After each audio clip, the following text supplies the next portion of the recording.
Hello, Bible readers. I'm going into Genesis 11, chapter 11, verse 30 through 25:18. We're going to call this, because Brueggemann calls it this, the Abraham narrative, the embraced call of God, which, knowing how the first 11 chapters went, you'll have a sense of how an embraced call of God is different from the first 11 chapters. So the one who calls the world into being now makes a second call. After all that is recounted in the prehistory, we move on from non-specific, not necessarily historic narratives that are trying to get at meaning, not particulars.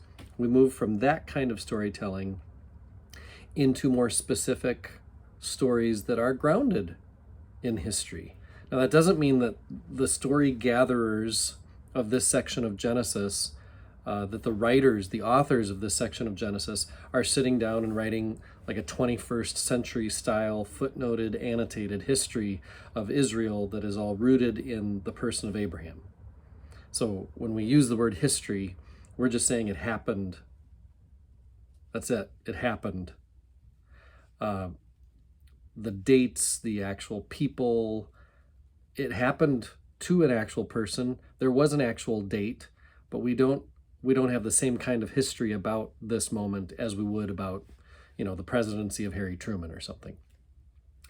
What this section means by being rooted in history is that Jews and Christians receive this section of Genesis as a call from God to a specific person who was called Abraham, who did have a wife, a barren wife named Sarah.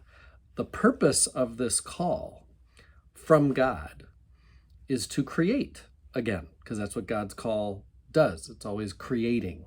Only this time, God's not creating a replacement creation, but an alternative community within the original creation.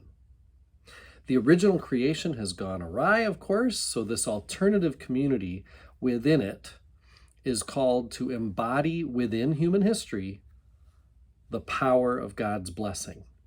So God's blessing isn't just going to be some ethereal thing to think about, but something that actually you can watch it go from a person to another person within a family, within a community that we can see even still now.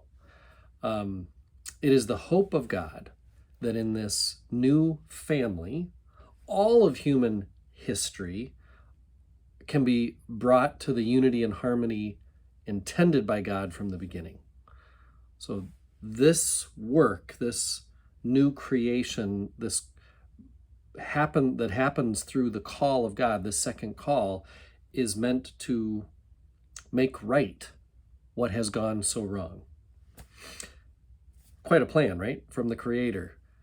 Brueggemann says Genesis is very clear about two things. One, the God who forms the world is the same God who creates Israel.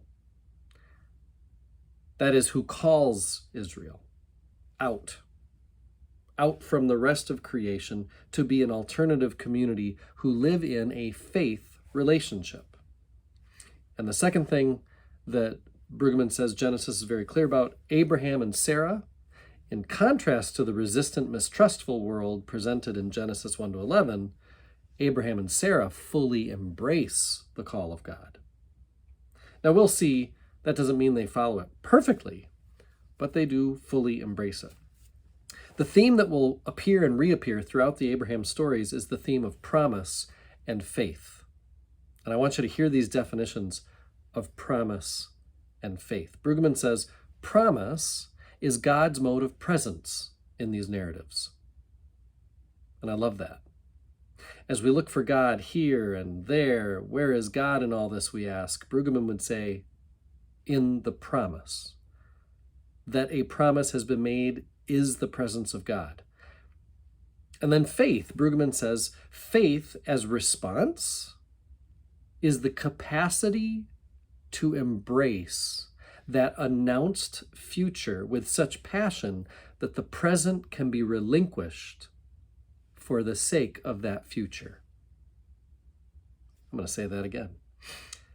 Faith as response is the capacity to embrace that announced future, the promise, with such passion that the present can be relinquished, given up, for the sake of that future, which means today's sorrows can be relinquished, let them go, believing that the future will go as God promises.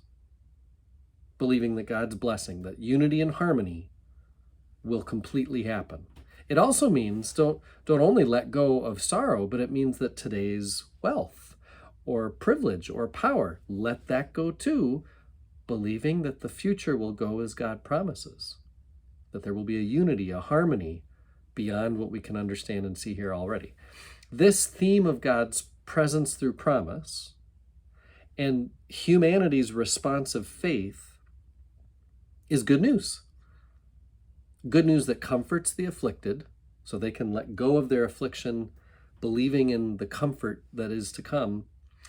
And it's good news that afflicts the comfortable, because they too will be letting go of what is comfortable and may seem more afflicted, but their hope, if grounded really in God's love, will be a deeper sense of comfort, more like joy.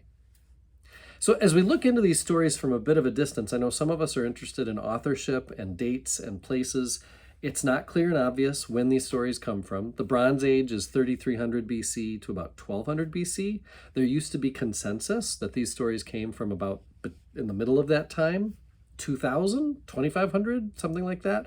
But there's conflicting evidence to that. So Brueggemann says, while historical issues are important, our primary concern is to hear the theological claims of the text.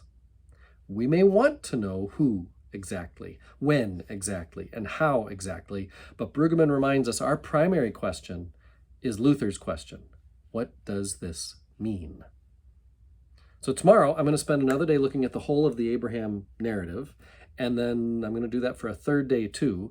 But by our day 15, I'm going to get back into a specific chapter. I'm going to go into chapter 11, verse 30 to chapter 12, verse 9. I am one with my God. My God is with us, all of us, at all times and in all places.